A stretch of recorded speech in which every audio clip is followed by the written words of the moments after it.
நாங்கள் ரசிகர் கூட்டம் அல்ல, இந்த தமிழ்நாட்டில் மிகப்பெரிய ஆட்சி மாற்றத்தை உருவாக்கக்கூடிய கூட்டம். எம்ஜிஆர் என்கின்ற மூன்றெழுத்து எப்படி தமிழ்நாட்டில் மிகப்பெரிய புரட்சியை ஏற்படுத்தியதோ, அண்ணா என்கின்ற மூன்றெழுத்து தமிழ்நாட்டில் எப்படி மிகப்பெரிய எழுச்சியை ஏற்படுத்தியதோ, வெற்றி தலைவர் தளபதி அண்ணன் விஜய் என்கின்ற மூன்றெழுத்து தமிழ்நாட்டில் எழுச்சியையும் புரட்சியையும் ஏற்படுத்தும். டிஎம்கே என்கின்ற அந்த மூன்று எழுத்தை டிவிகே என்கின்ற மூன்று எழுத்து வீழ்த்தும். திரும்ப திரும்ப சொல்றேன், எங்களை சாதாரணமாக எடை போடாதீர்கள். எல்லாவற்றையும் எதிர்கொள்வதற்கு நாங்கள் தயாராக இருக்கிறோம். காற்றாற்று வெள்ளத்தில் கரைந்து செல்வதற்கு நாங்கள் ஒன்றும் களிமண்கள் கிடையாது. அந்த காற்றாற்று வெள்ளத்தின் திசைவழி போக்கையே மாற்றக்கூடிய கரும் பாறைகள் என்பதை மறந்துடாதீங்க.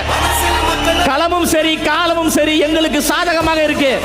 பிறப்பின் அடிப்படையிலே உயர்வு தாழ்வு உண்டு என்று சொல்வது பிஜேபி மாடல். பிறப்பின் அடிப்படையில் நாம் எல்லோரும் சமம் என்று சொல்வது எங்கள் அண்ணன் விஜயின் மாடல்.